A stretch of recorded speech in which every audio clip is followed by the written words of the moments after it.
Let's talk about South Carolina, the hottest team to close out 2024, rattling off 6 straight wins, upsets over Texas A&M and Clemson, and largely that was due to the progression of one Lenore Sellers. Well, Superman is back for the sequel. He's bigger, faster, stronger, and pissed that the Gamecocks did make the playoff last year, and the offensive personnel is promising. I get that we have questions on the defensive side for how much they lost, but they were able to portal in a slew of names that probably are going to become household fixtures in the SEC by the season's end. So what are we talking about with South Carolina as a playoff threat? Well, fast forward to December. The College Football Playoff Committee is meeting in Grapevine trying to determine if the scheduling did enough for South Carolina. Which 3-game stretch will determine if the Gamecocks can punch their ticket to the postseason? In my opinion, it's simple. It's at LSU, home against Oklahoma, home against Alabama. Let's break it all down. Welcome on into SEC Unfiltered Gamecock Nation. It's Cole Thompson here. Like the video, hit the ring notification, and subscribe to the channel because we talk South Carolina and college football daily. Download the podcast version of the show wherever you get your podcast listening systems. Follow us on the socials, link in the description, and check out all of our great work found at secunfiltered.com. And as always, we're proudly brought to you by our friends over at FANDUEL. Go visit FANDUEL.com/SECU right now. Throw money down like I did on Lenore Sellers to win the Heisman Trophy. Throw money down on the War Chickens making the college football playoff. And when you win that bet, you're going to get $250 in bonus bets. So sign up today, join in the action at FANDUEL.com/SECU. Now, I'm not saying the Clemson game doesn't matter. The Missouri matchup doesn't have a lot of stakes to it. The Texas A&M game down at College Station is not a must-see cinema matchup. But I look at these 3 games, and they progress all things you need if you want to prove that you're worthy enough to not only be in the playoff, but good enough to win a championship. Playing in a hostile environment, being able to live up to the hype after a significant win, and facing off against a national champion contender. You do all those 3 things, you've earned my respect, and more importantly, probably the playoff committee's respect. Let's start off in Death Valley. This is the game that's going to be a night matchup. LSU does not lose at home at night. They don't. It is so weird. It is like seeing the Bigfoot or the boogeyman. You think that it's real, but you're not entirely sure that that just happened. That is LSU in a night game in Baton Rouge. Death Valley is where dreams come to die. But remember that feeling when the Gamecocks walked off the field in week 3. They just missed a field goal. They probably were snubbed a college football playoff spot. In fact, for my money, they were. Nikki Manwari should have been in the end zone for a pick 6. You should have had Kyle Kennard not have to worry about anything because it was a legal play.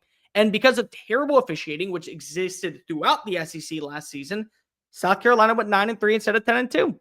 That's just my stance on it, and I'm not changing it anytime soon. So you were festering, feeling it, harboring that pain, that anger that kept you out of the postseason when you did everything right. Shane Beamer even said it. We let them off the hook, and there were other things that factored on in. So how do you respond? How do you go into the belly of the beast where the sun sets in the western sky and you make sure that LSU knows your name? You make them quit in their backyard in front of their hometown crowd because you didn't quit last season.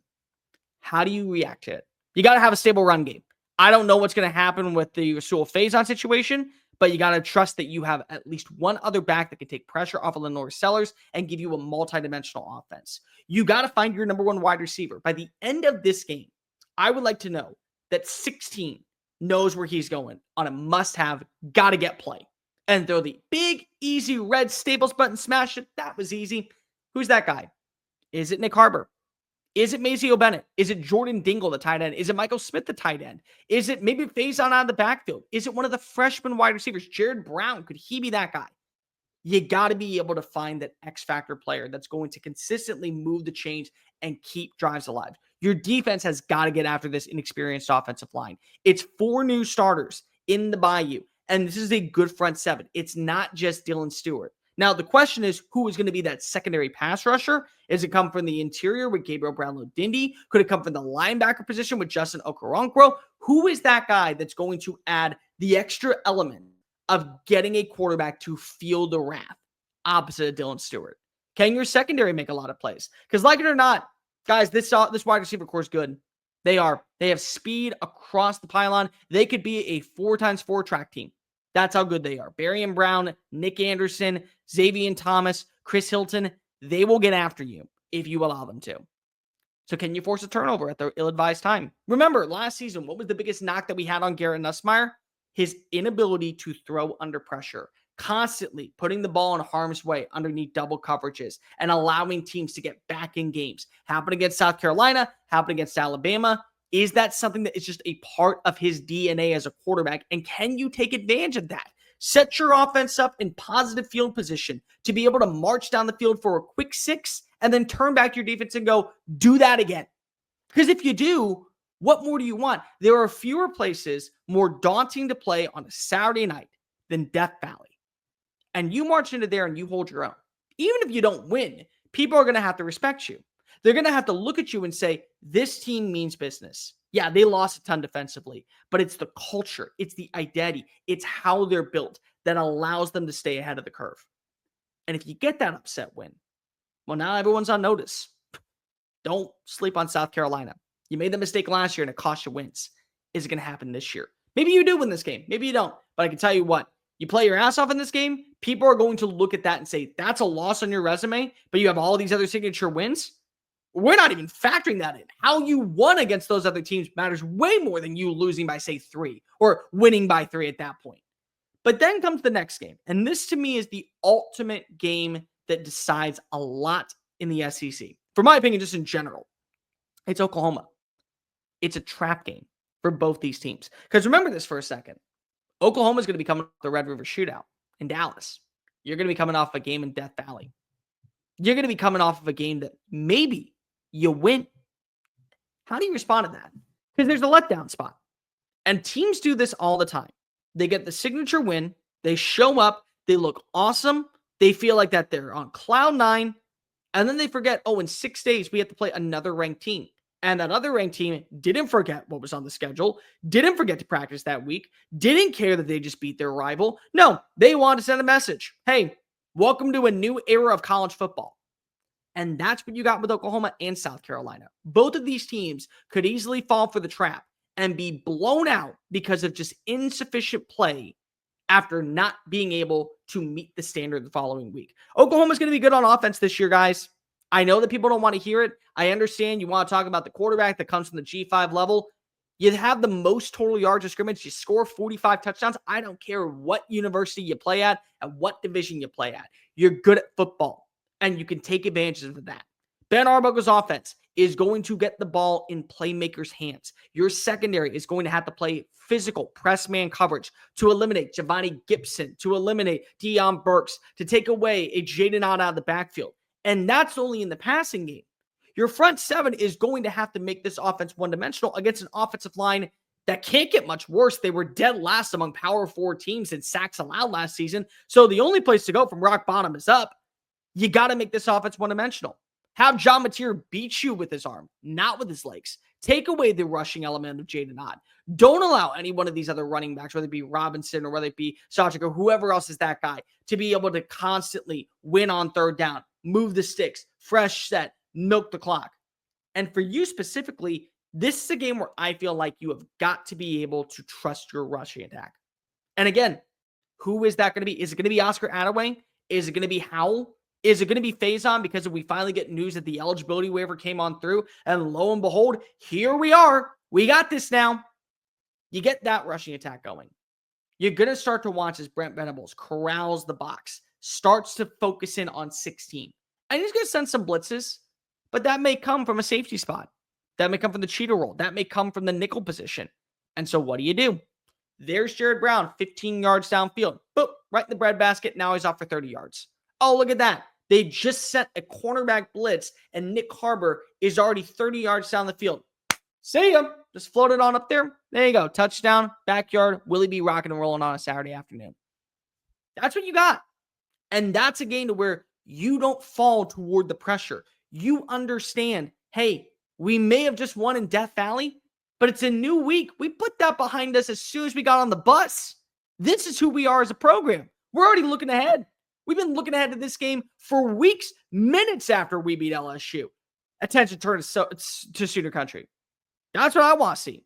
Because a trap game like this could be the reason of going 8-4, 10-2, 7-5, and you can't afford that if you're South Carolina. Because then you got the homecoming game the following week, and it's Alabama.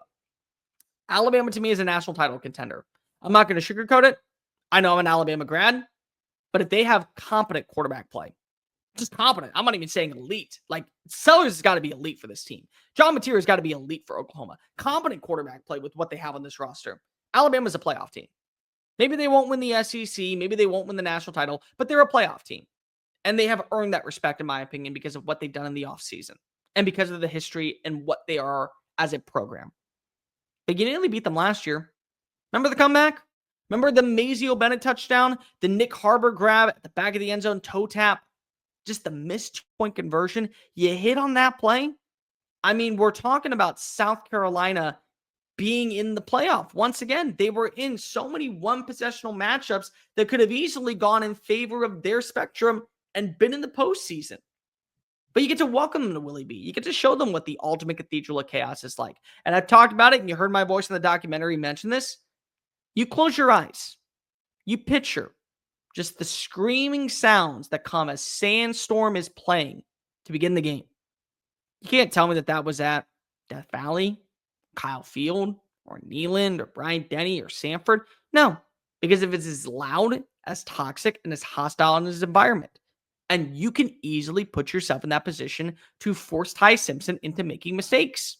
We don't know what Ty Simpson is as a quarterback. We don't know what this offensive rushing attack is going to be this upcoming year. We don't know really what the offensive personnel is going to be with Ryan Grubb at hand. So I look top to bottom at the squad and I say to myself, there is an opportunity for South Carolina to get after an offensive line and make a quarterback pay. There is an opportunity for this wide receiver core to win its one-on-one battles against, in my opinion, one of the league's best secondaries, just college football's best secondaries in general. And this is a Heisman moment for Lenore Sellers. I know 16 doesn't want to win the Heisman. He wants to go to the college football playoff. Every quarterback says that. I'm not telling you that this is not important to him. I'm telling you that this game alone, this is a Heisman moment for him.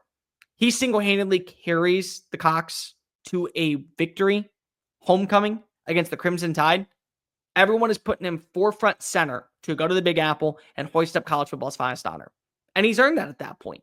Because to beat Alabama is one thing, but to be able to do it in your backyard where you control the game, which you can, especially on the ground with the mobility, be able to create second chance opportunities, that's what you want.